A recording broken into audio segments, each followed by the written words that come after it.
Assalamualaikum warahmatullahi wabarakatuh. Bismillahirrahmanirrahim. Alhamdulillahi fi kulli hinin wa awqatin. Wassalatu wassalamu ala rasulihi ashrafil khalqi wal bariyat. Alhamdulillah, pada malam hari ini kita bisa kembali ngaji lagi, yakni kitab fikih Fathul Mu'in. Sebagaimana biasa, sebelum kita mulai ngaji, marilah kita berkirim Fatihah kepada baginda Nabi besar Muhammad SAW. Semoga kelak kita mendapatkan syafaat dari beliau. Ridhoillahi ta'ala bidnillahi ta'ala wa li syafaati rasulillah. Al-Fatihah.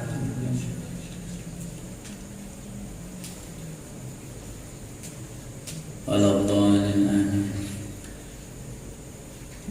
Ila hadratin Nabi Mustafa Muhammad Rasulillah sallallahu alaihi wasallam wa ala alihi wa azwajihi wa auladihi wa dhurriyyatihi wa liman dakhala bihadhil kiram.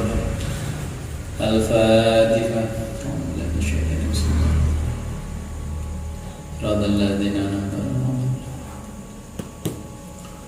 thumma ila arwahi abaihi minal anbiya'i wal mursalin wal malaikatil muqarrabin wa jami'il awliya'i wasyuhada'i wal ulama'i wal fuqaha wal muhassirin wal muhaddisin wassalihin wa ali kullin wa ashabi kullin wa atba'i kullin wa ila arwahi abina sayyidina Adam alaihi salam wa ummina sayyidatina Hawa wa ma tanasalu bainahum ila yaumil qiyamah.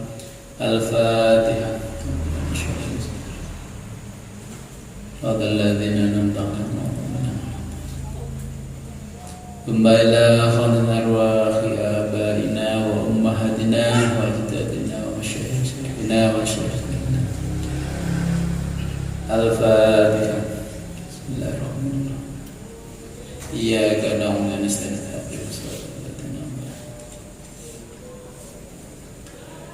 ثم إلى خضرتين روح الشيخ العليم العلامة أحمد زين الدين بن عبد العزيز المعبري المالباري الفناني الشافعي رضي الله عنه ونفعنا به وبعلومه في الدارين. الفاتحة. بسم الله الرحمن الرحيم. الحمد لله رب العالمين الرحمن الرحيم. إياك نعبد وإياك نستعين اهدنا الصراط المستقيم صراط الذين أنعمت عليهم. Amin. Sampai pundi.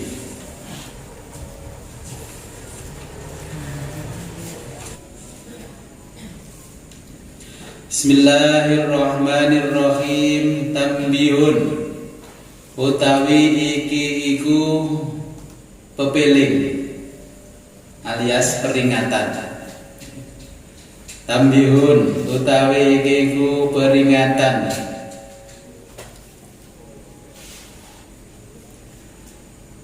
Man utawi sabane wong iku mata mati sapa wong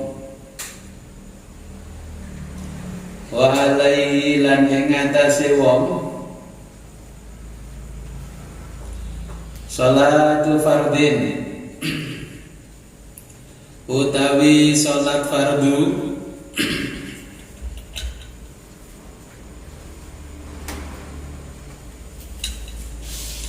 lam tuqda ora wajib diqadha alam yufda lan ora wajib bayar fidyah anhu saking man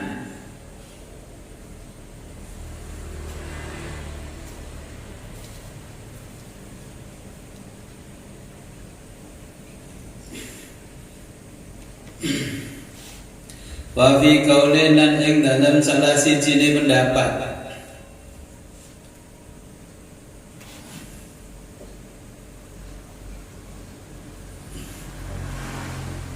Innaha angin seduhune kumang salat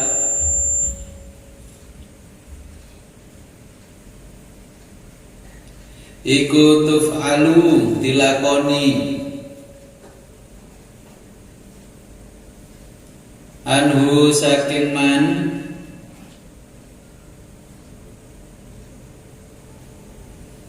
ausa wasiat sapa wong biha kelawan salat amla utawa ora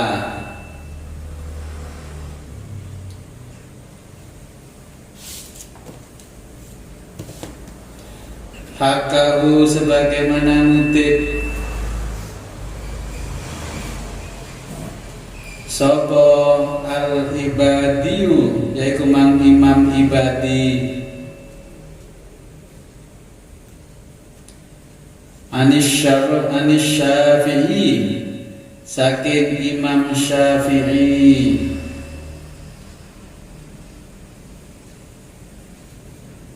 li khobarin krono hadis fihi ing dalem qaul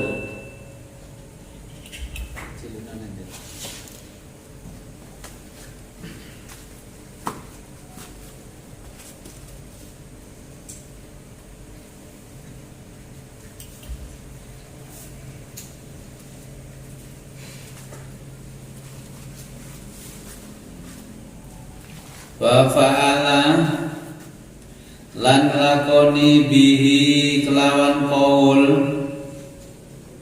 sapa As-Subkiyu Imam Subki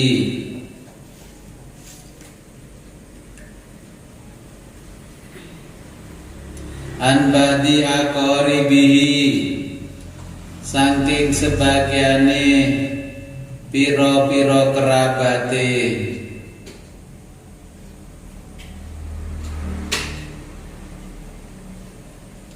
Bayu marulan diperintah sapa siban yaiku wong kang duweni sifat cilik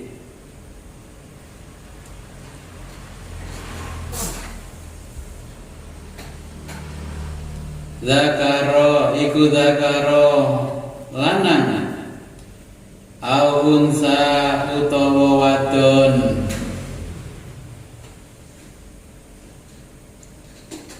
mumayyizun yaiku mang wis mumayyiz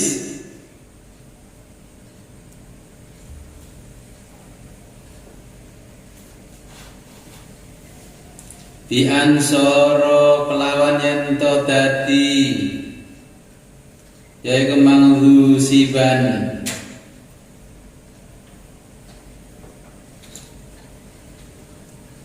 iku yakulu mangan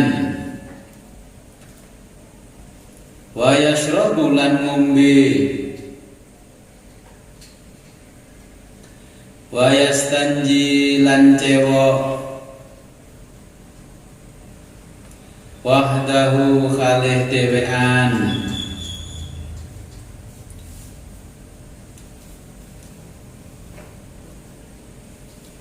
ayajibu tegese wajib ala kulin ing atase saben-saben siji min abawaihi saking wong tuwa lorone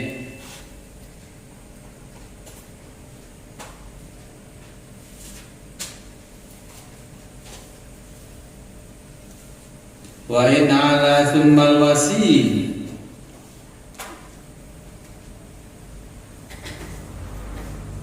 wa in ala lam nalikani kumang thummal wasi yaiku mang nuli wong kang diwasiati wa ala malikir raqiqi lan ing ngatasé wong kang duweni ar-raqiqi yaiku mang budak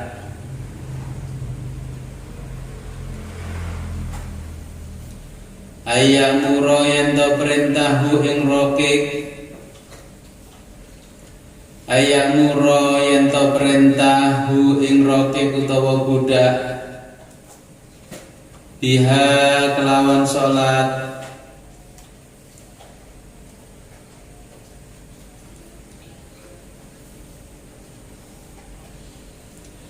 ayat salati yang tegese salat, walau qadhaan lan senajan diqadha,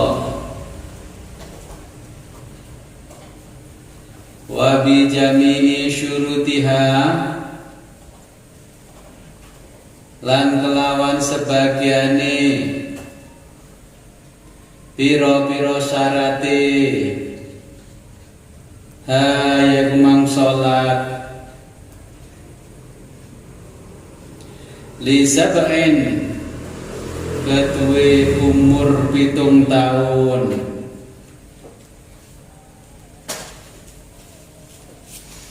ai ba'da sab'in tegese sahuse 7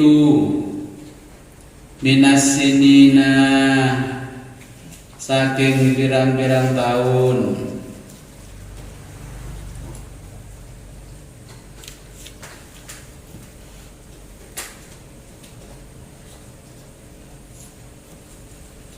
ai inda tamamiha tegese nalikane tamamiha sampurnane 7 tahun, wa in mayyaza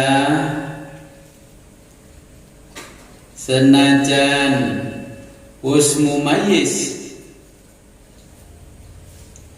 qablaha ing dalem sadurunge 7 tahun,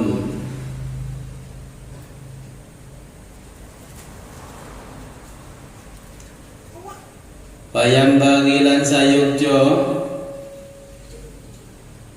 ma'asi gotil amri sartane segote perintah, apa at-tahdidu yaiku mang meten-meteni,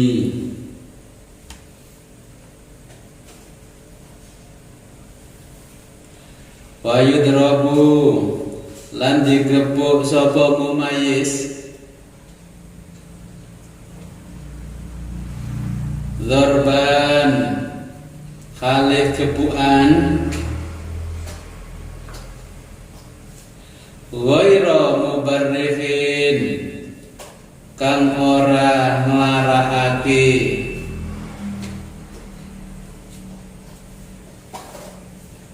wujuban kale wajib mimman saking wong dzukira yaiku mangkang kasebut alaiha ing atase salat, ai ala tarkiha tegese ing atase ninggal salat, walau qadhaan senajan salate diqadha, au tarki syartin utawa ninggal syarat min syurutiha saking pira-pira syarate yaiku man salat, li asyrin keduwe umur 10 tahun,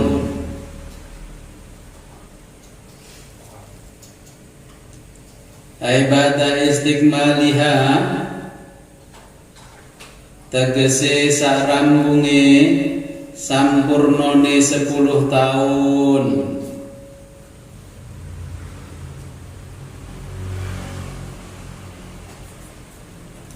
lil hadisis sahihi krono hadis sahih,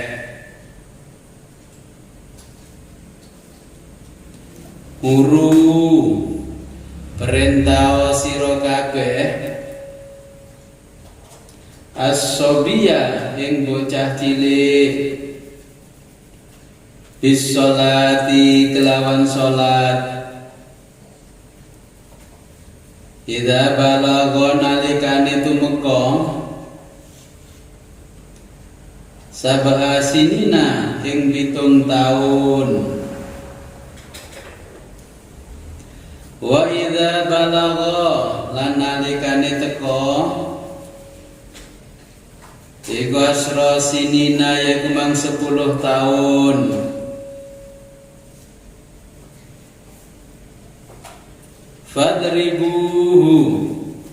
Fadribu mongko becik ngepuo sira kabeh ing bocah cilik alaiha ing atase ninggal salat. Iki peringatan tentang salat riyin nggih. Kula menjumpai ada di kelompok masyarakat di saat abah kula niku dinas dadi guru. Nah, kula ningali enten rencangan niku salat terus tambah salat malih. Nah, kula takoki salat apa sampean mari salat maneh dengan salat yang sama. Terus ngodok salat. Artinya ngodok salat apa? Ngodok salat apa? Kan aku kan umur 0 tahun sampai umur balik kan gurung salat. Terus akhirnya dikodok salat setiap salat. Ketika lali salat, terus salate pun rampung kodoke utangi dhewe, akhirnya salate wong tuane dan sebagainya.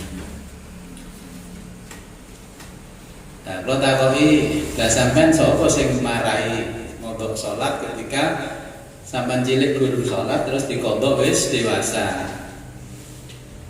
Nggih guru-guru kula sing marahi ngoten. Lah perintahe teng ngene fikih sing wajib mulai wajib salat niku pun akil balik. Lah lek sik mumayyiz 7 tahun 10 tahun ke bawah iku dereng wajib salat. Dadi lek gak wajib salat nggih ora perlu ngodok. Nggih lek enten wong ngoten niku gak usah kaget. Karena menjumpai dan punya lembaga pendidikan ini di mana-mana, luar biasa. Terus yang sebagian yang kencing takbir setiap hari ruku, ngadegi ruku takbir. Nah, jenenge mari ruku napa itu aja. Sami Allah liman hamidah. Langkah lek temu ini jenengan mandi ketika ruku. Terus bangun dari ruku yang dibaca tasmih niku sami Allahu liman hamidah. Pernah ada peristiwa ketika Nabi sholat asar, okay? Karena kebiasaannya Sayyidina Abu Bakar Siddiq itu selalu jamaah dengan Nabi. Nah satu ketika telat. Nah pas Nabi ruku terus bangun dari ruku niku wau, Sayyidina Bakar Siddiq mengucapkan kalimat alhamdulillah Allahu Akbar. Iku pas ngawali sholat. Sahabat-sahabat yang lain itu ngeten, loh, kok Kanjeng Nabi ku mau bacaannya ganti takbir kok gak tasmih. Akhirnya seketika setelah selesai sholat, Jibril niku rawuh terus ngandani Kanjeng Nabi bahwa wau sahabat Abu Bakar itu saking senenge jasa salat kali Kanjeng Nabi mengucapkan alhamdulillah terus Allahu Akbar pas bersama Nabi bangun dari ruku. Dan lho ngoten niku wis dijelasno sajane jelas. Tapi nggih cek ana wong sing ketika bangun dari ruku niku nggih maca Allahu Akbar. Boleh niku diarani takbir intiqal. Nggih. Nah, mungkin lek menjumpai malih ada golongan orang yang selalu sholat ditambah lagi sholat tambah lagi alasannya qadha sholat ya gak usah aneh, tapi jenengan melihat di Fathul Mu'in iki wong lek belum kena hukum taklifi, hukum dibebani hukum maka tidak perlu qadha sholat. Loro mawon dikaya rusuh kalih Gusti Allah ora perlu ngodok salat dak loro. Tapi lek jenengan imanet kandel nggih masih garek kedip-kedip tok tetep salat. Makanya ini enten tambih nggih. Aja sampai salah paham. Lah kewajiban orang tua terhadap anak-anaknya ketika sudah usia 7 tahun niku mulai mendidik, mengajari sholat. Nggih iso nggih cilik. Lek gak sholat digepuk, ngoten. Gepuk angel jotosi. Niku anak kula angel jotosi gak sholat. Wis 10 tahun wis sunat gak gelem sholat, jongkrokno. Dikeplekno ae. Karena napa mungkin ketika ditakoki Gusti Allah, kok gak sholat, gak ulangi sholat, mumpun ulangi sholat, tak ulangi ngaji, nggih, tak pondokno barang, ngoten. Kasaumin, yaiku mangkaya poso.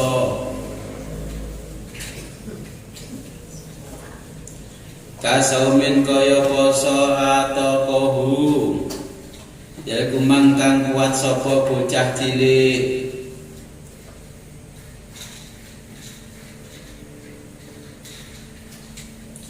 Fa innahu mongko setune mang bocah cilik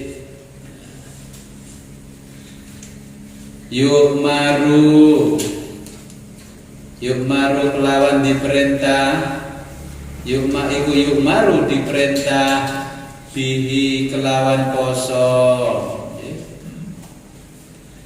lisabain keduwe umur 7 tahun wa yudrabu lan digepuk alaihi ing atase tinggal poso li asyrin keduwe umur 10 tahun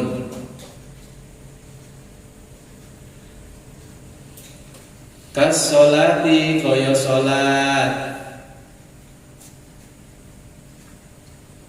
wa hikmatu utawi iku mang hikmah dzalika wa hikmatu dzalika utawi hikmah man perintah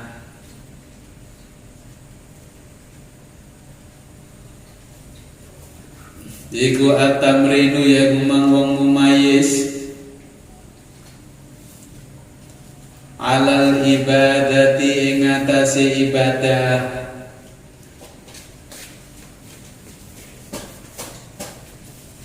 liyata'awwadaha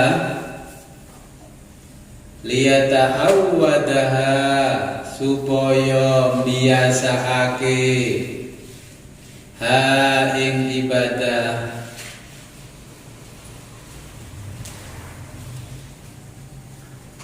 fala yatrukaha mongko ora ninggal ha ing ibadah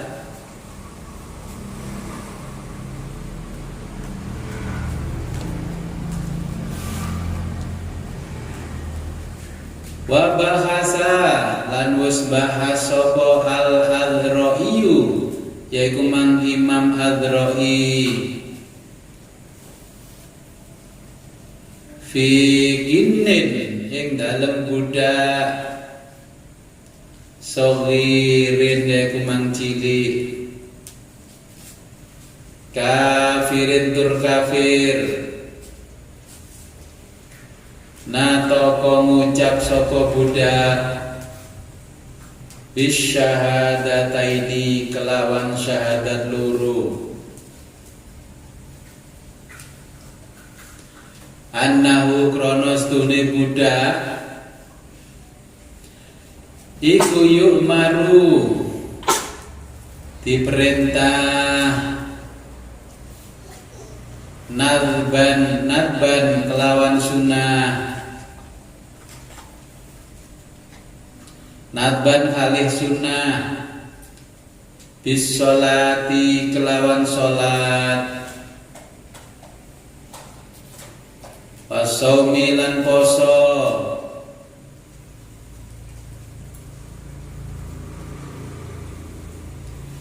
wa yukhassu lan disentak alaihima ing ngatasi ninggal salat lan poso min ghairi dharbin saking tanpa ngepuk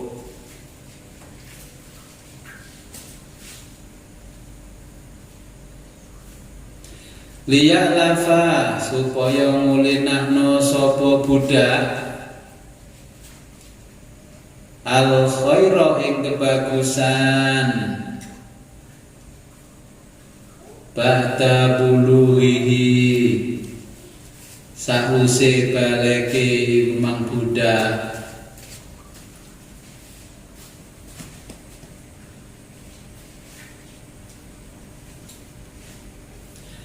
wa in aba lamun wegah sapa budak apa al qiyase mendikias zalika yakum mangin nadbul amri ing perintahe sunnah intaha demikian.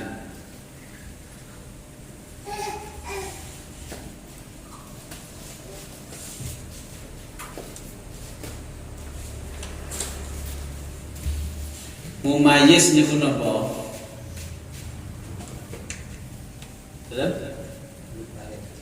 Balik? Belum balik. Angsal definisi king pundi? Jadi istilah mumayyiz di dalam fikih niku anak yang usianya 7 tahun sampai 10 tahun. Terkadang ada yang 10 tahun sudah balik, balik karena usia atau balik karena bermimpi, sudah bermimpi. Di dalam fikih niku mumayyiz, makanya artinya mumayyiz. Mumayyiz niku anak kecil yang dianggap sudah bisa membedakan mana yang baik dan mana yang buruk, tapi belum dibebani hukum, namanya mumayyiz. Nah, kalau sudah akil balik itu, nah kalau di hukum kita, hukum positif, hukum Indonesia, akil balik artinya cukup umur. Nah, cukup umur di dalam aturan di kita itu ada yang 18 tahun, ada yang 21 tahun. Kita mengambil yang 21 tahun. Tapi terkadang 18 tahun, kalau 18 tahun sudah menikah, maka akil baliknya dianggap 18 tahun. Tapi kalau belum menikah, maka diambil yang 21 tahun. Makanya ketika usia 21 tahun ada perbuatan yang melawan hukum, maka orang tuanya dipanggil karena dianggap masih belum cukup umur. Tapi ketika dia usia 18 tahun sudah menikah, nah maka dia sudah dianggap akil balik, cukup umur. Maka ketika ada perbuatan melanggar hukum, pertanggungjawabannya adalah dilakukan secara pribadi, bukan orang tua lagi. Makanya ketika kita jadi PNS, kalau anak 18 tahun sudah menikah, secara otomatis tunjangan dihapus. Kalau belum menikah sampai usia 21 tahun masih dapat tunjangan, mungkin kuliah dan sebagainya. Nah, ini perbedaan definisi hukumnya antara mumayyiz dengan balik. Belum tentu yang 10 tahun belum akil balik di dalam fikih. Kalau fikih itu menentukannya dari dua sisi. Kalau dia 10 tahun ternyata sudah haid, kalau perempuan berarti sudah disebut akil balik. Kalau laki-laki, kalau sudah 10 tahun atau sebelum 10 tahun sudah pernah bermimpi basah, itu pun sudah dianggap akil balik. Kewajibannya adalah mengerjakan perkara-perkara ibadah, bukan perkara-perkara di luar ibadah. Kalau perkara ibadah sudah wajib. Jika dia sudah akil balik tapi tidak mengerjakan kewajibannya, maka itu sudah bukan menjadi tanggung jawab orang tua. Mlebu neraka surga ya karepe dhewe, mau surga ya salat, ya mau surga ya gak usah sholat. Ya. Walaupun budak, ya, budak, tapi zaman sekarang kan sudah nggak ada budak. Ketika ditulisnya kitab ini masih banyak perbudakan ketika itu, ya. Tapi sekarang sudah tidak ada perbudakan di Arab, adanya buruh migran. Napa? Budak dihilangi, tapi saat ini muncul buruh migran. Di mana-mana yang nasibnya nggak baik pasti diperlakukan sebagaimana budak. Saya bertanya ketika ke Timur Tengah, kenapa mereka itu banyak yang tidak diperlakukan sebagaimana mestinya orang bekerja? Sebagian orang di Timur Tengah itu termasuk Arab menganggap mengambil orang dari Indonesia untuk bekerja itu masih dianggap budak. Karena apa budak? Mendatangkan orang harus bayar fee kepada penyalur, ya, manpowernya itu harus ininya bayar sekian, ininya bayar sekian, baru itu didatangkan sampai ke Arab. Padahal calon tenaga kerja ini juga masih bayar lagi, padahal di sana sudah dibayar mahal. Ke Malaysia kan juga sama, dari majikan yang memesan tenaga kerja. Nah, ini agen-agen yang di Indonesia itu sudah dibayar, tapi TKI-TKI yang mau diberangkatkan juga masih suruh bayar lagi. Itu kalau itu saya menyaksikan sendiri. Nah, sehingga orang-orang di Timur Tengah itu masih melekat karena proses perekrutannya itu mirip perbudakan di zaman dulu. Maka saya tanya, kenapa kok seperti itu? Nah, sebagian orang itu belum sadar bahwa itu dia merekrut tenaga kerja bukan budak. Itu gitu. Makanya di sini anggapannya orang yang bekerja dengan seperti itu dianggap milkul yamin. Perbudakan yang budak yang dimiliki boleh digauli, boleh pokoknya diapakan boleh. Padahal itu sudah tidak ada di dalam Islam hukum perbudakan. Andai kata ada perbudakan seperti yang disebutkan di sini, ini aplikasinya. Kalau sekarang jenengan punya beberapa karyawan, okay? Beberapa ini ya, yang ikut di rumah dari kecil sholat, nggak sholat, nah nggak boleh dipukul kalau bukan anaknya sendiri, disentak. Apa bedanya dipukul disentak? Kalau dipukul berarti kekerasan fisik, kalau disentak cuma kekerasan verbal. Dipilih itu aja, jangan sholat. Itu. Kadang dipilih karena budal-budal, keplai. Okay. Kadang yang masih ada hubungan darah dikongkotan sholat, gak sholat bulat, ya. Kadang disentak, sholat digepuk lah. Okay. Seperti puasa. Okay. Puasa pun tidak harus diqadha ketika budak itu kafir.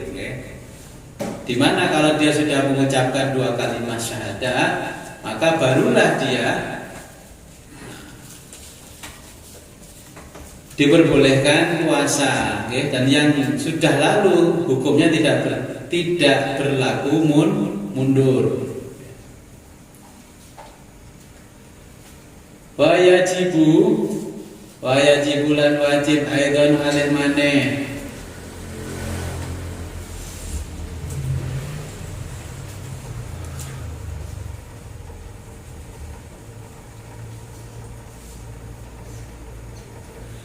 wajibulan wajib aidon kalih maneh alaman ing atase wong marra kanggo kelewat apa nahyuhu nyegah ing bocah anil muharramati saking perkarane haram.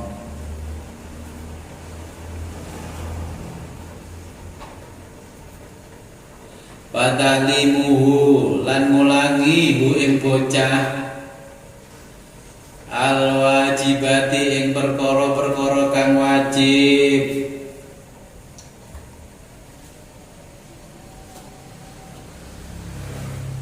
wa nahwaha dan sebagainya. Min syairis syara'i saking beberapa hukum syariat.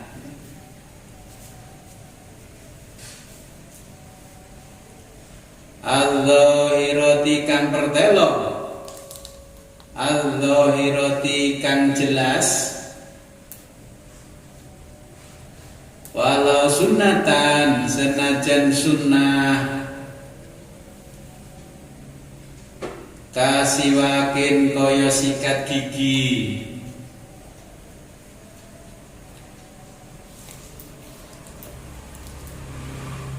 Wa amruhu lan merintah hu ing bocah, bidzalika kelawan mengkono mangsikatan,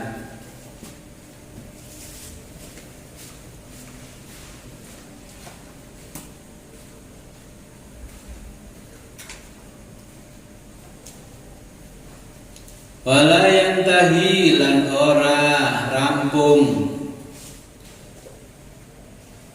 apa wujubu maya kumang wajibe barang, marra kang kliwat, alaman ing atase wong,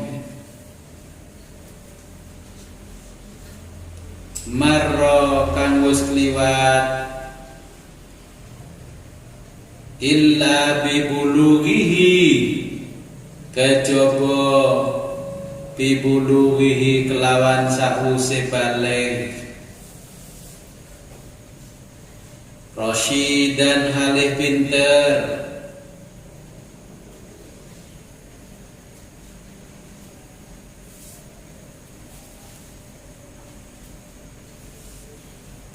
wa ujratu lan opae bayarane, taklimihi yaiku mangulangi bocah, zalika ing mengguno-mengguno,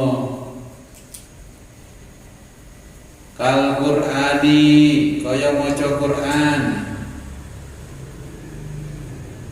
wal adabi kaya ngulangi tata krama, fi malihi ing dalem bondone bocah, summa ala abihi mongko nuli ing atase bapake bocah, summa ala ummihi nuli ing atase ibuke bocah. Maksudnya napa tengene tambih niki? Lek larim pun usia mumayyiz. Kalau sering menyaksikan ngeten, wis ben wong tuane sing longsoro aja sampai anake soro. Umbah-umbah niku sampai dumbahno sampai gede. Sajane jenengan lek tengene fikih niki tambah dosa, anak tidak diajari mandiri. Kaos kaki gak dumbahno. Kados anak kula ngoten, Mbak, mbah. Ngoten. Lek boten kula mesti mbake kan mbahno, lek kula boten. Mbah dhewe cuci piring dhewe, sembarang dhewe. Nah, niki pesene nggih Kanjeng Nabi kan lempun akil balik, mumayyiz niku mulai diulangi mandiri, termasuk ibadah mandiri, nggih. Cuci baju ya mandiri. Niku arek-arek kula niku anak-anak kula mulai riyen mlebu MI kelas 1 kaos kaki harus dicuci sendiri. Ya, kaos dalam cuci sendiri. Ngoten. Basa kula cek mari nyuci pancet penguk kaos kaki. Oke. Nah, jadi niku kewajiban bapaknya dan ibunya kepada si bocah cilik niku wau. Oke, mengajari ngaji Quran. Tapi saat ini alhamdulillah di mana-mana anak kecil pun sobone TPQ TPA.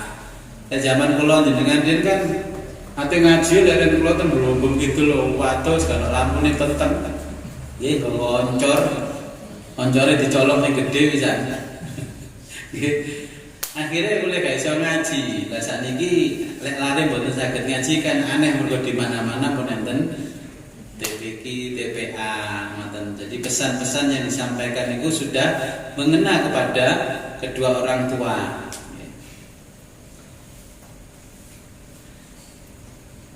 Terus pun dipesane tambih yang berikutnya zakaro wis jelasake sapa as-Sam'aniyu yaiku Mang Imam Sam'ani fi zaujatin ing dalam istri saghiratin kang cilik zati abawaini kang duweni bapak kang duweni wong tuwa loro. Nah niki wis gak cocok ning jaman saniki. Lek riyen kan usum kaya mbah kula niku jarene dinikahi umur 7 tahun, 8 tahun nggih. Terus gak katut pirang-pirang tahun ngoten nggih. Nah niki, tapi niki mboten berlaku sakniki. Bojo cilik, nah niki malah bojo sing paling dikejar brotong bojo tuwek. Zakara Sam'aniyu zakara jelasake sapa Sam'aniyu yaiku Mang Imam Sam'ani fi zaujatin ing dalem bojo saghiratin yaiku mang bojo cilik zata abawaini kang duweni wong tuwa loro anna wujuba satemene iku mang wajibe ma barang marra kang kelewat alaihima ing atase bapak ibune fazauji ya, kemudian sang suami wa qadhiyatuhu lan tuntutane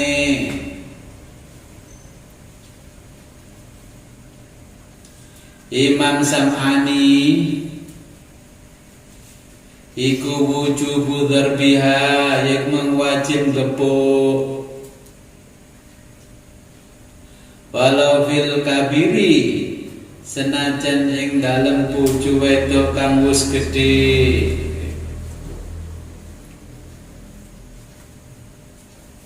Tandingan pun mboten usum di napa dinikahno kek cilik ngoten nggih. Nikah wis gedhe.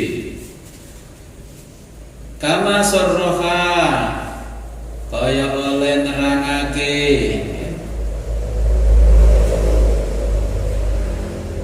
gene kitab liya cetakan liya mboten enten biline nggih.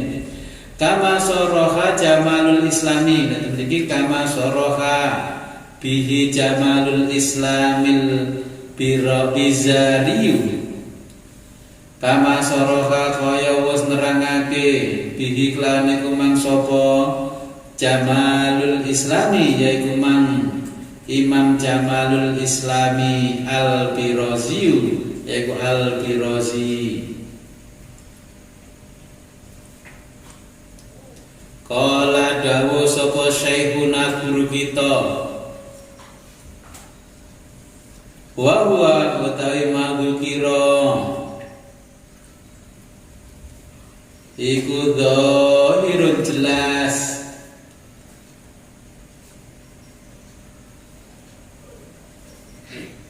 idlam yakhsha lamun ora kuatir nuzuzan ing nusus wa adlaqalan mutlakake sapa Az-Zarkashiyu yaiku Mang Imam Zarkasi an-nadhba ing sunah wa awalu wajibin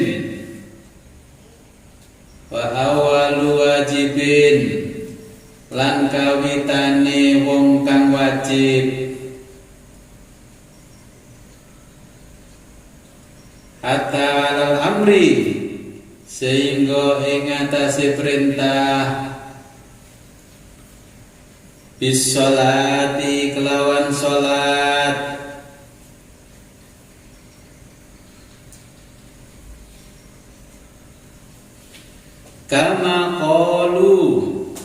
kama kaya to qalu wis dawuh para ulama alal abai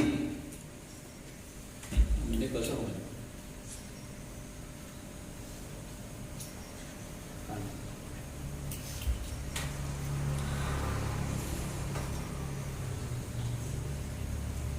alal abahi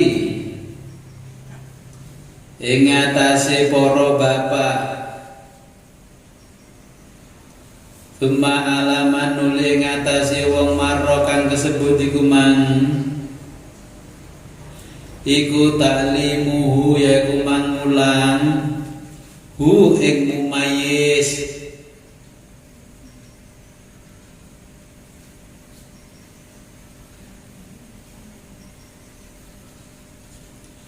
ayil mumayyizi tegese iku mang yaiku mumayyiz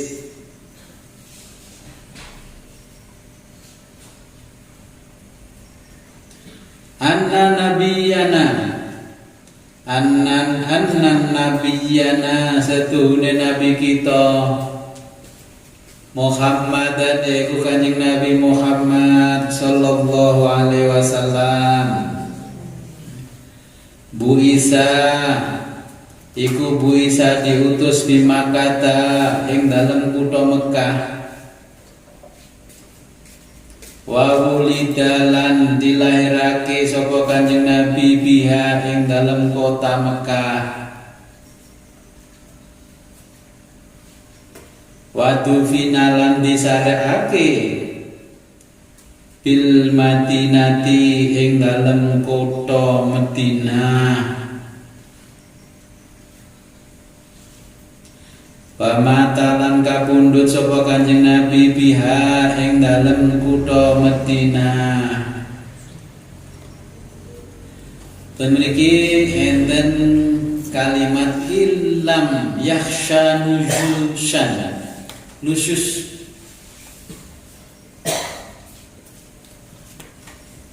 Napa kita nusyus niku?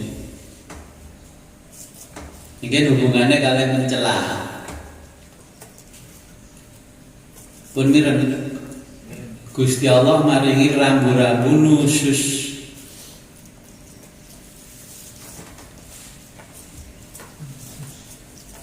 Nusyus niku saking bahasa Arab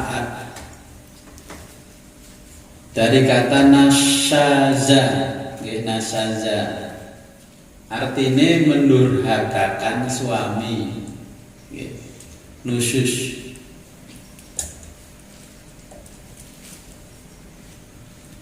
Nusyus dikuliah dalam fikih artinya sikap istri yang tidak patuh kepada suami. Makanya lek sikap nusyus niku suami wajib mengingatkan. Lek dielingno gak kena digepuk. Gepuk bokonge dhisik kali gepuk sirahe. Ya gak kena ya dijongkrokno ae. Nggih. Nah, yang ketiga, kalau sudah nusyus, sikap taatnya kepada suami tidak ada, pertimbangannya kalau mengucapkan talak, tapi nggih dibawa kepada orang tuanya supaya dituturi. Napa sih nusyus di rumah tangga? Jenengan sering nusyus mboten? Sandi kan enten HP. Kudune lek metu-metu nang dinding pun enten WA kan ngomong, "Pak, aku metu rono." Ya, dari jenengan boten pamitan, orang kirim WA, berarti padha kalih tenggene Quran darane nusyus. Nusyus zaman sakniki. Lah nusyus niku, lek zaman sakniki tiyang selingkuh niku malah sandinge bojone. Wong wedok di WA wong lanang ten sandinge bojone. Wong lanang di WA wong wedok nggih ten sandinge bojone. Padha-padha nusyus. Akhirnya nggih to, tiyang riyen lek pacaran kan teko nang salah satu tempat ketemu berdua. Tapi nusyus zaman sekarang niku enggak perlu datang. Wong cukup video call. Ya. Makanya terus HP-ne di password dan itu ciri-ciri bapak-bapak sedang nusyus. Ya, jadi awalnya ada sikap ketidakpatuhan seorang istri kepada suami niku disebut nusyus. Ya dan cara mendino di belanja tempe yang blenger atau ngomong gak wani. Akhirnya suwe-suwene orang ngomong tapi gak dimasakno. Terus gak dingekno kopi, ngoten. Nah, niku mulai Enak digekno kopi tapi kopi dipahiti. Terus sesuai dikek uyah. Ditakoki ya iku rasane kopine. Orang kayak duit njaluk kopi enak. Nggih niki sifat nusus.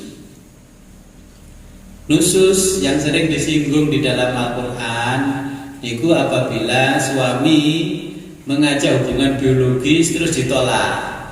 Kali seorang istri alasannya kesel, alasan ini, alasan itu, sehingga dibalik penolakan itu kan enten cerita, karena wong wedok diajak bojone hubungan biologis menolak, malaikat pembawa rahmat boten purun teko mulai hari itu sampai hari berikutnya.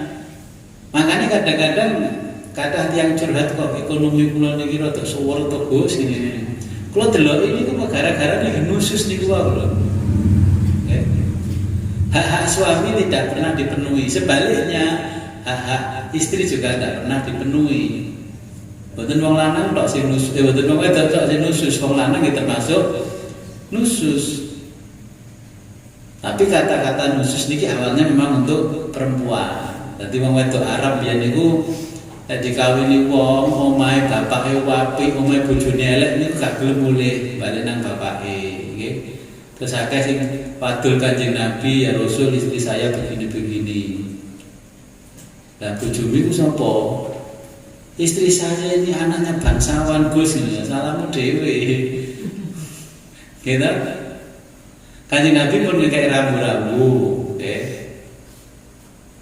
Ya masyara sabab man istata'a minkumul ba'ah falyatazawwaj. Wahai para pemuda, lek awakmu mampu nikah. Pertama nikah niku li diniha krono agamane. Karena ketika enten wong mengadu perkara niki akhirnya saling membuli suami kali istri. Dereng enten medsos, coba enten medsos istri mesti pasang status medsos. Minimal status WA. Nah, ini kan ciri-ciri istri khusus. Manten. Nah, terus akhirnya Nabi niku kedatangan para pemuda. Ya Rasul, besok saya mau menikah. Menikah dengan siapa? Wah, ini orang paling cantik di kampungnya. Ya. Terus Kanjeng Nabi lek kowe nikahi wong sing paling cantik, maka kamu akan dihancurkan pernikahanmu karena kecantikannya. Sisi tahu nggih matur kula nggih benjing nikah ya Rasul. Nikah karo sapa? Niki yogane tiyang sing paling sugih dhewe. Lek kowe nikahi wong sing paling sugih dhewe, berarti kamu nanti akan dihancurkan oleh kekayaannya. Kula nggih benjing jenenge nikah. Nikah karo sapa? Niki kalih anake bangsawan Gus. Nengrat niki jan berdarah biru. Kalau yang kamu kejar adalah kebangsawanannya, maka kamu nanti ketika rumah tangga akan dijatuhkan karena kebangsawanannya. Ternyata betul.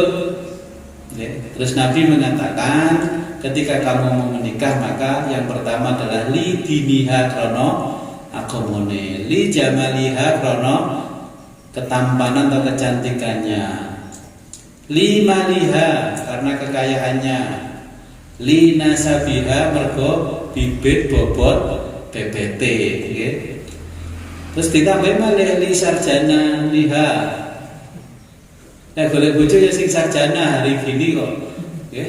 Golek mantu nggih sing sarjana.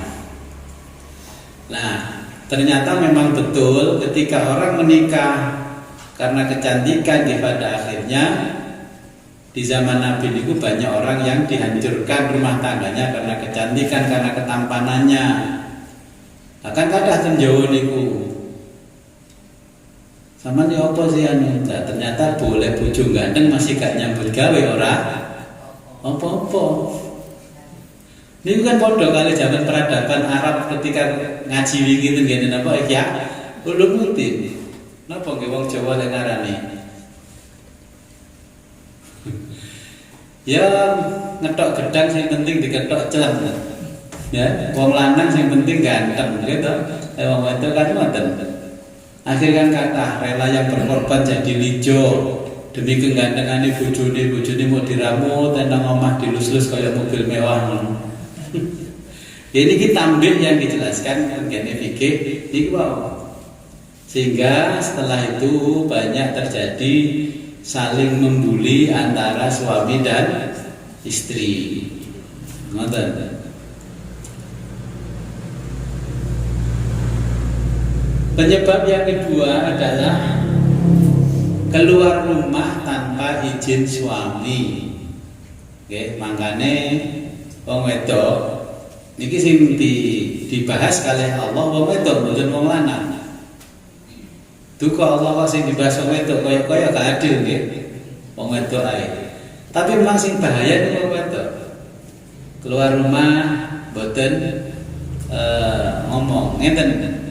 Zaman dahulu niku sering terjadi wong wedok niku ngomong pamitan nang dulure, tapi ternyata mboten ten dulure, nang nggone kancane. Nah, sakniki kan nggih model. Makanya sakniki jenengan harus pasang get kontak. Kemana niku istrimu? Bisa dilacak. Lho nggih pamitan nang nggone dulure jare ana hajat ngene-ngene ternyata nang kancane. Kula mboten mengada-ngada jenengan delok teng surat An-Nisa ayat 34 itu dijelaskan Allah mboten kejadian dari tahun ke tahun sebelum Nabi diangkat jadi nabi.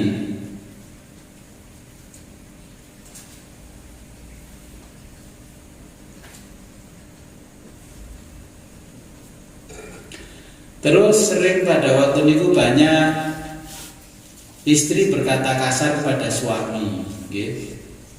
Bojone lagi kumpul karo kanca-kancane disentak diseneni, lek ngomong buanter kasar kan, menjatuhkan martabat suami.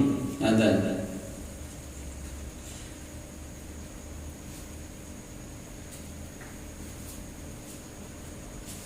Jadi yang dipesankan tambih ten kene saderenge nglakoni salat, nggih.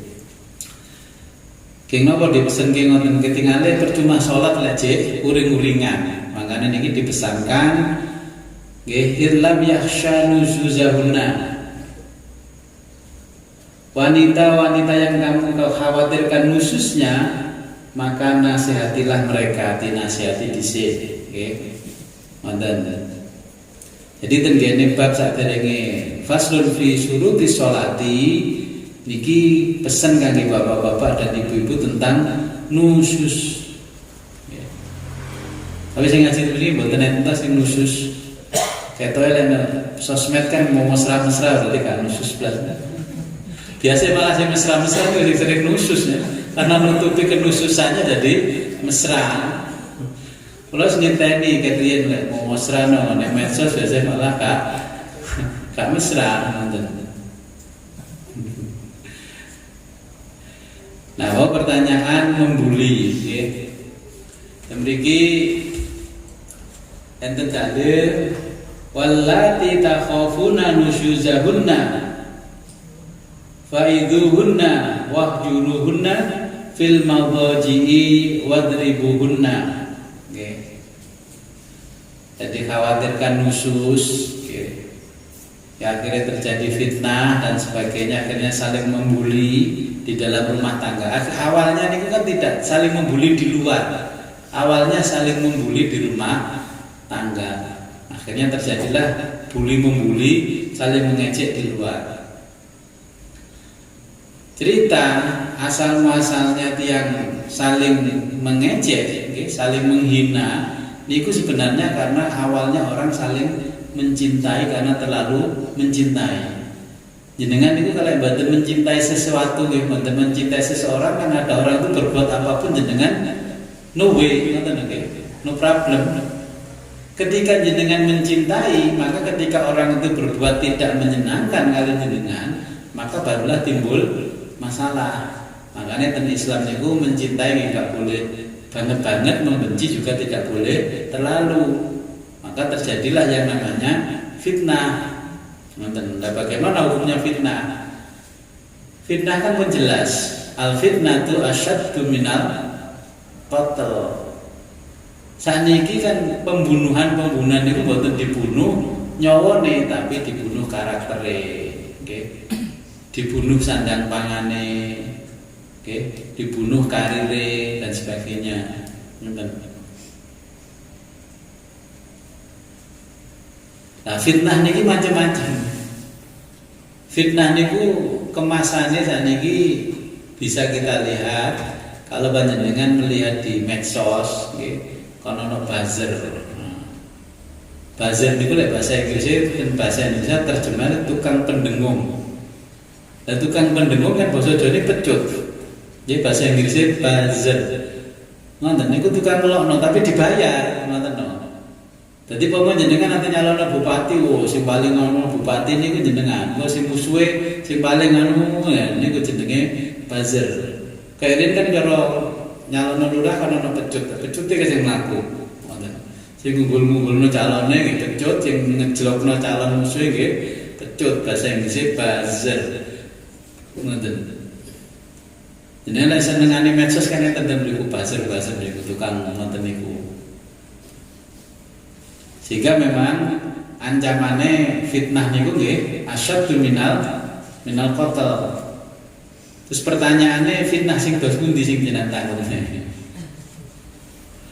Saling nggih. Di antara tokoh agama itu. Nggih. Kan saling menjatuhkan satu sama lain. Nggih. Jadi mangke kalau jenengan ngaji Ihya Ulumuddin, di situ di bab ilmu ada tentang pembagi ulama itu dibagi dua. Yang pertama adalah ulama dunia, yang kedua adalah ulama akhirat. Ulama dunia niku mayoritas ulama su, atau ulama su. Su niku bahasa batas ya ngaplek lah. Jadi ulama su niku elek.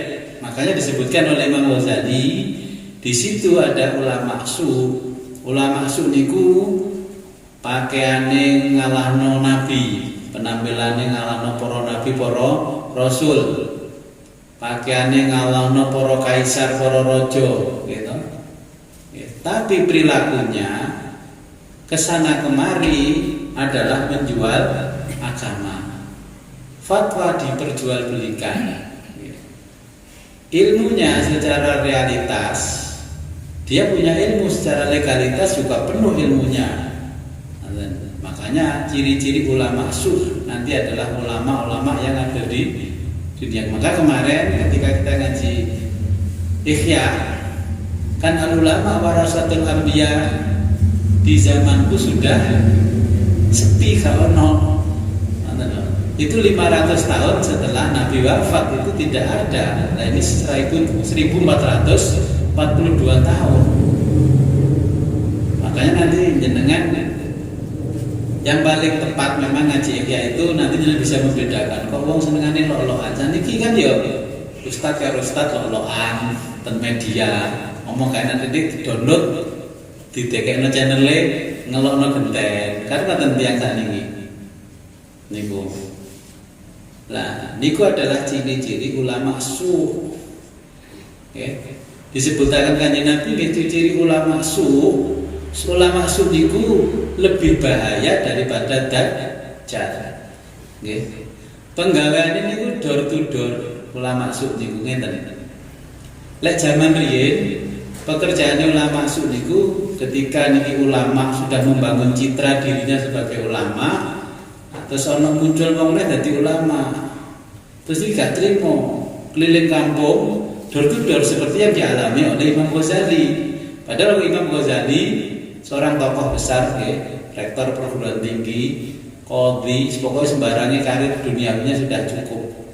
Karena jenuh dengan makanya tembene pembukaannya kan wa ayyuhal adilu, wong kang sing sering memprovokasi, ngelok-ngelokno, membuli dan sebagainya. Nah, makanya Imam Ghazali meletakkan yang pertama adalah kitab ilmu. Jenengan supaya tidak terbawa arus seperti ulama-ulama su. Maka ulama yang betul ulama al-ulama warasatul anbiya. Maka kenapa terjadi seperti itu? Karena ilmu itu hanya dibagi tiga sekarang. Yang pertama al-ilmu hanya fatwa hukmiyah, fatwanya penguasa. Yang kedua jadalun, napa jadal perdebatan. Sapa sing pinter debat ya memang dianggap pinter. Yang ketiga adalah syair-syair para motivator.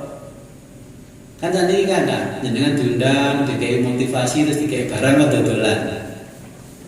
Ini kan pun disebut oleh Imam Ghazali. Motivator itu pundi-pundi mawon, masih teng kantor-kantor ben iso di briefing. Bosone kantor di briefing. Okay. Makanya kalau kadang-kadang melok acara undangan motivator ngetop-ngetop lagi ngeten. Walah. Jadi sebaik-baik motivasi adalah motivasi dari diri sendiri. Temriku koyo yo dimotivasi metu teko gedung nglukro maneh, ngelewes maneh, ngoten lho.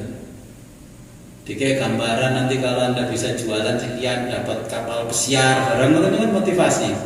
Sekarang yang ada hanya kata-kata motivasi. Jadi 3 hal itu yang ada. Maka yang jenengan tanyakan itu nanti babnya adalah tentang ulama.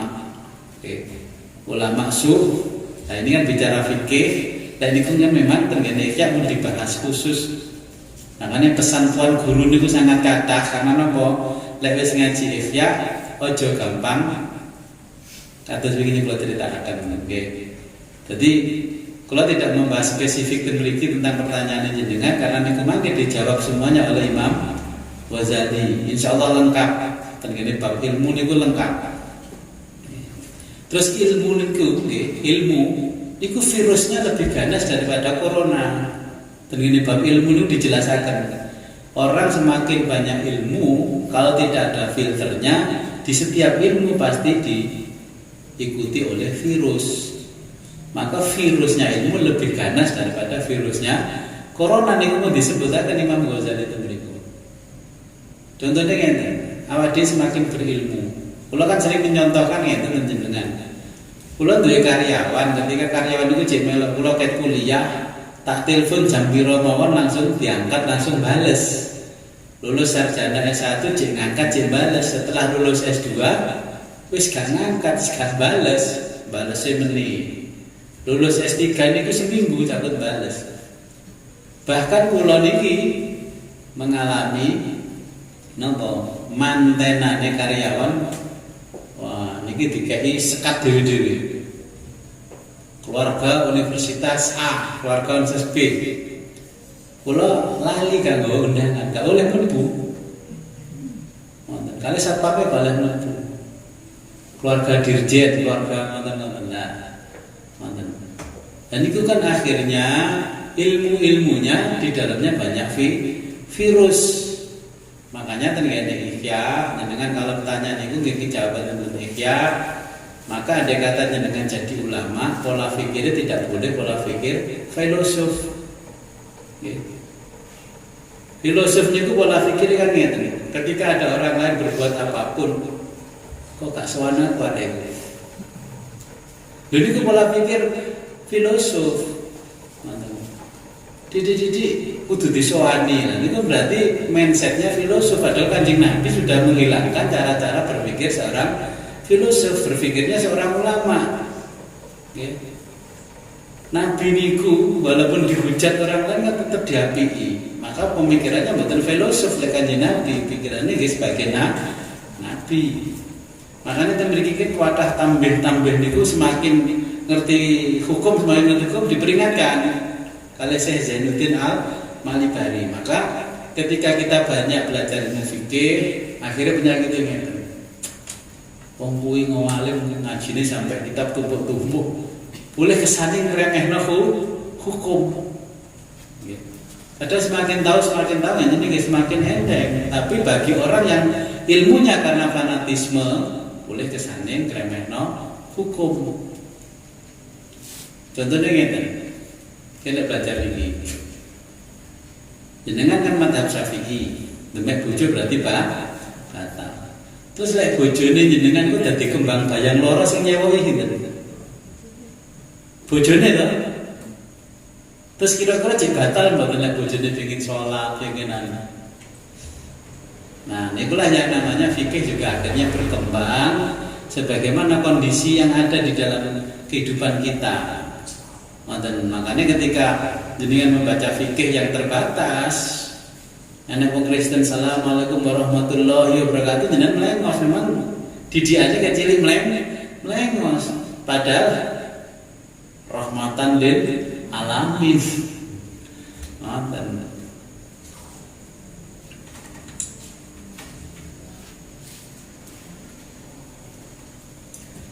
Oke, mangke kula jelaskan panjang lebar ketika ngaos Ihya jenengan biar tahu, biar tidak terbawa arus sejak zaman Imam Ghazali. Kula lanjutkan kedik nggih. Bismillahirrahmanirrahim. Faslun utawi iku fasal.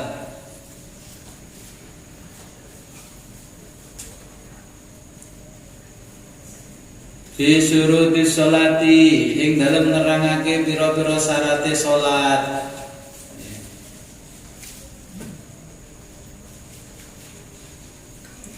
Makanya ten fikih barang niku dijelasaken ketika kita sholat, nggih, lek atine gak resik dianggap niku latihan baris berbaris. Asyartu utawi syarat iku ma barang ya tawaqqafu kang mandeg alaihi ngatasi ma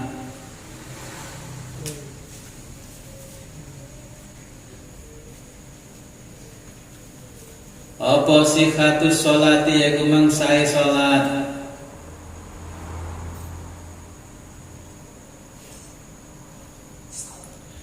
Walai jalan ora ana iku minha saking salat.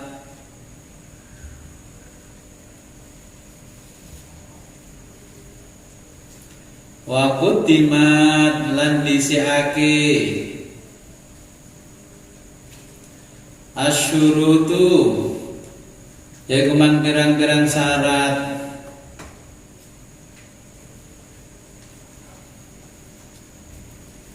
Alal arkani ing ngatasi rukun.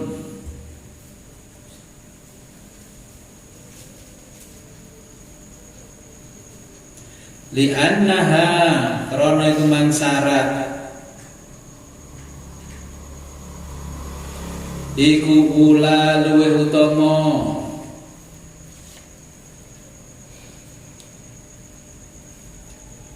ditakdimi kelawan disiake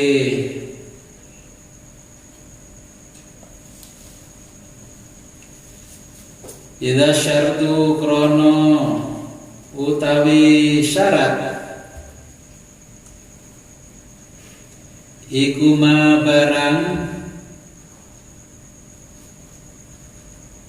yajibu kang wajib apa takdimuhu yaiku mang dhisihake hu ing ma ala sholati ing atase salat wastimraruhu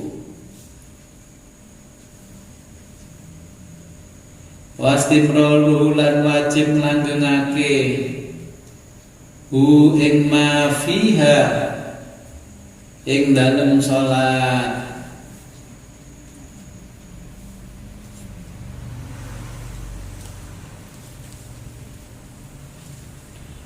Syurutus sholati utawi syarate pira-pira syurutus sholati utawi pira-pira syarate salat iku khamsatun ana 5. Ahaduha utawi salah sijine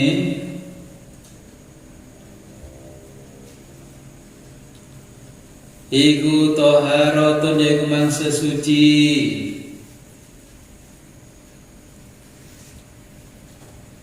an hadasin saking hadas wa janabatin lan junub.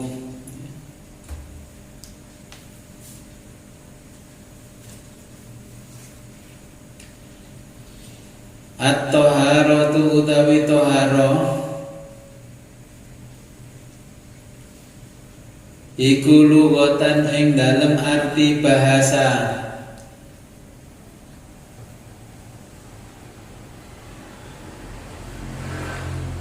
Iku an-nadhafatu yaiku mang bebersih.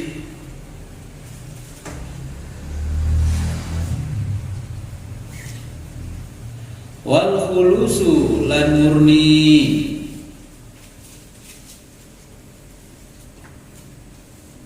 Minat tanasi saking kotoran. Okay. An-nadhafatu minal iman. Kebersihan adalah bagian dari iman. Dan ini toharoh menurut arti bahasa an-nadhafatu wal khulusu minat danasi. Okay. Bersih, okay, dan suci, okay, saking kotoran. Wasyar'an lan menurut arti syara'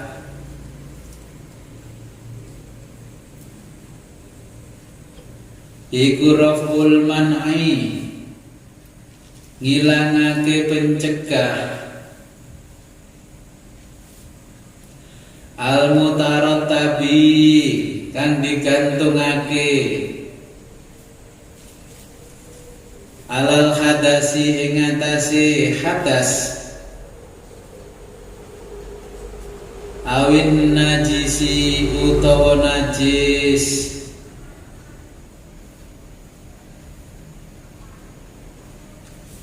Fal ula mongko utawi kang pertama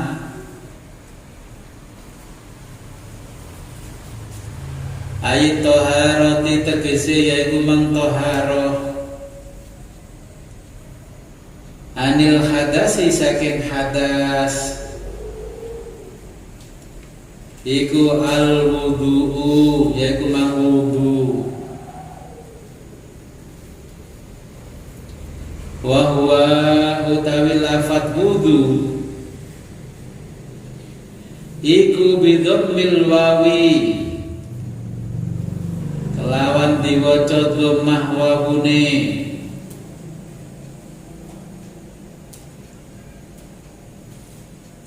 isti'malul mahi iku isti'malul mahi gunakake banyu fi a'dha'in ing dalem anggota badan.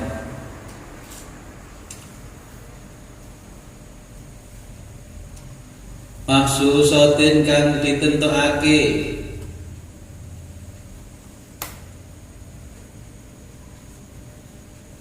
muftatahan hale dikawiti bin niyati kelawan niat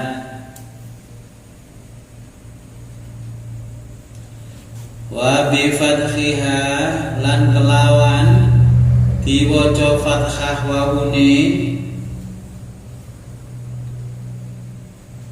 iku ma barang yutawaddau kang dikawiti wudu apa bihima wa kana lan ono apa ibtida'u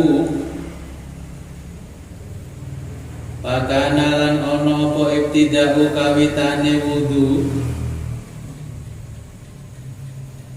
wujubihi yaiku mang wajibe wudu ma'a ibtida'i wujubil maktubati ma'a ibtida'i sartane kawitane wujubil maktubati yaiku mang wajibe yaiku mang sholat 5 waktu Lailatul Isra'i ing dalem wengine Isra Mi'raj. Wudu niku niki ten kene fikih didefinisiaken al wudu wa huwa bi dhammil wawi ya istimalul ma'i fi a'dha'in makhsusatin muftatahan bin niyati. Jadi jenengan lek basuh napa jenenge basuh sebagai basuh tubuh tapi mboten mengikuti aturan-aturan tengene wudu niki berarti mboten dihitung wudu. Jadi sing diarani wudu adalah menggunakan air untuk membasuh anggota badan tertentu, mulai tangan, wajah, kuping sampai kaki, maka niki wudu. Enten tiyang kecipak-kecipik kaya wudu, tapi ternyata ditakoki, "Lapo sampean aku lagi terapi menggunakan air." Berarti niku mboten sah digawe salat, karena diawali dengan niatnya wudu. Nah, dasarnya kewajiban wudu niki bersamaan, datangnya setelah diwajibkannya sholat 5 waktu setelah Kanjeng Nabi Isra Mi'raj. Riyen pun kula jelas contoh tentang sejarah sholat. Sieling. Lali.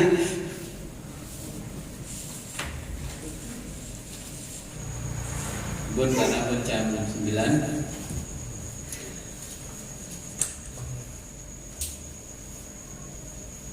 Tadi kita akhiri mendengarin Alhamdulillah Bismillahirrahmanirrahim. Allahumma salli wa sallim wa barik ala sayyidina Muhammad wa ala alihi ajma'in. Hamdan syakirin, hamdan na'amin, hamdan yuwafi ni'amahu mazidah. Ya Rabbana lakal hamdu kama yanbaghi li jalali. Allahumma rizqna fahman nabiyyin wa khidmal mursalin wa ilhamal malam bi rahmatika ya arhamar rahimin. Allahumma jal awala majlisina hadza salahan wa sadaq falahan wa najhan bi rahmatika wa sallallahu ala khairi khalqi sayyidina Muhammadin wa ala alihi wa sahbihi wa alhamdulillahi rabbil alamin. Al-Fatihah. Alhamdulillah masyaallah. Amin. Rabbi fanfa'na bi barakatihim wa hdinal husna bi hurmatihim wa aminna fi tariqatihim wa mu'afatim minal fitani. Akhirul kalam. Assalamualaikum warahmatullahi wabarakatuh.